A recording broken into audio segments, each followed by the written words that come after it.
So let's see here.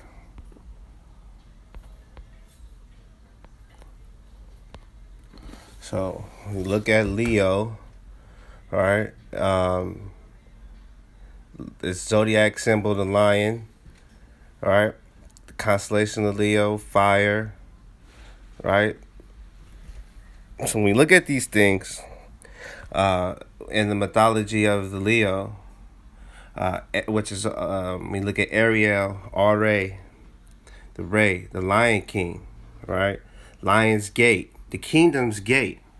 Now Leo is before the zodiac of Virgo, and it's after the tropical zodiac of the line of Cancer, the sign of Cancer. We understand under the sea and the siege of Ariel, this tropical line of Cancer is essential because when you look at Brazil and Ironhearted, and to be within this particular time frame. Let me pull this up. Okay.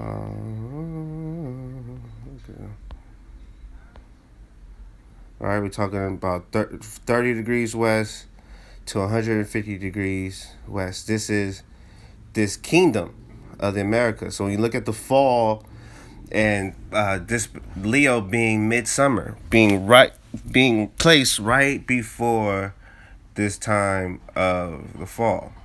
So when you look at this month of Leo, which is argued to be um, the seventh month, which is actually the fourth, fifth month when you look at its association. You know what I'm saying? Being that the spring starts the new year, not January, and how these calendars have been manipulated, right? So that we would understand the significance of the Americas, of this landmass of the Americas when it comes to time.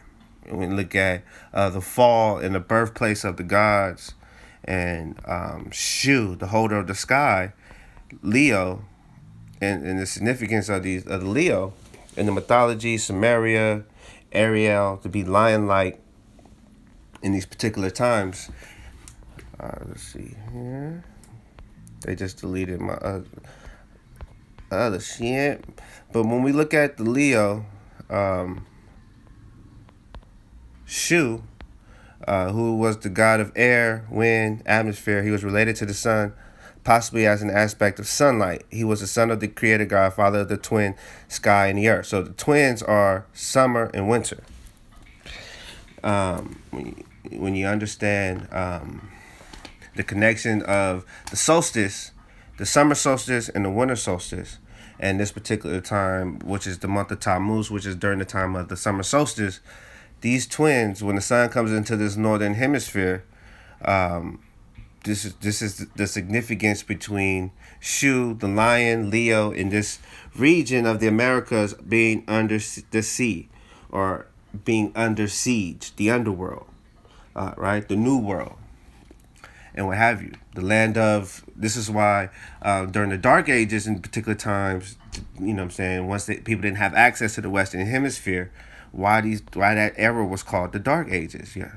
So when we look at Ariel, which is a symbolic name for Jerusalem, we understand the kingdom's gate, the kingdom of Israel, in these ancient kingdoms.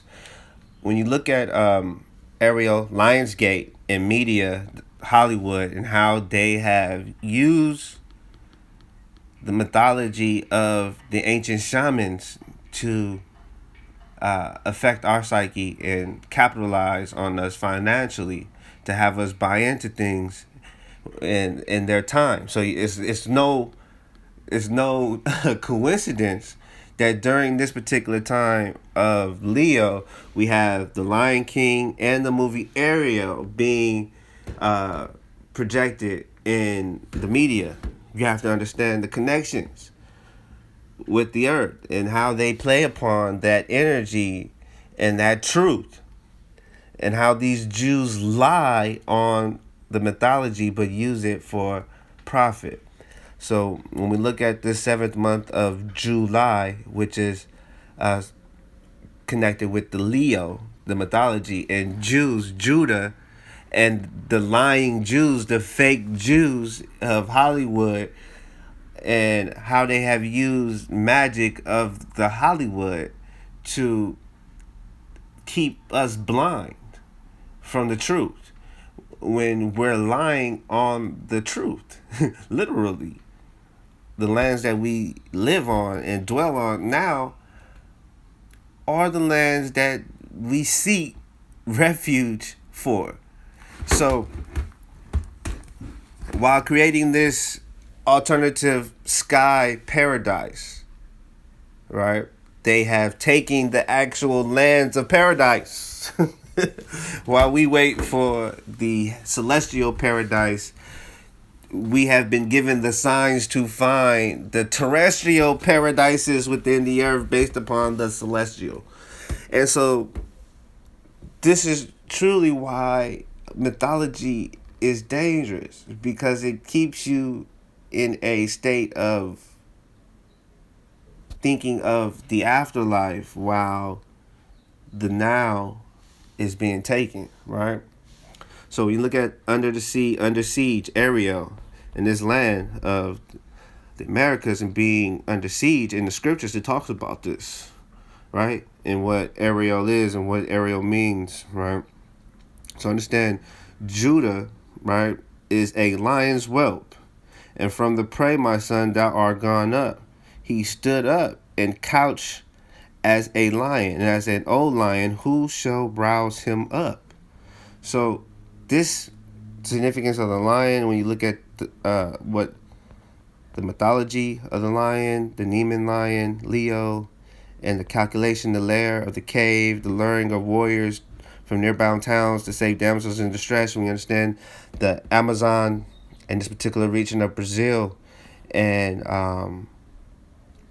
Judah and the mother and child, and to be lion-like, Array, or a lion, Array, king, in the lion's gate, the kingdom's gate.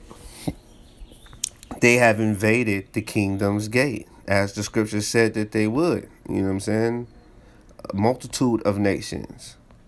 So Jerusalem, or the symbolic name for Jerusalem, Ariel, we understand the Jews' lies and the lies of the Jews, not only in regards to time and the calendar, but also in regards to the mythology and how they have taken our terrestrial paradises, kingdoms, gates, landmarks, and sold the mythology of them to us while they rape and pillage and plunder our territories. And we sit here and buy this mythology garbage, never going to war, never reclaiming territories. So this is the connection with the lion, Ariel, and Array, and the Lion's Gate in these particular land regions, from 30 degrees west to 150 degrees west of these lands of the America. So when we look at the function of Shu, Yeshua, Judah, and Shiloh, and all of these terms of these, the mother's son, Masons, who would build this kingdom, right? You have to understand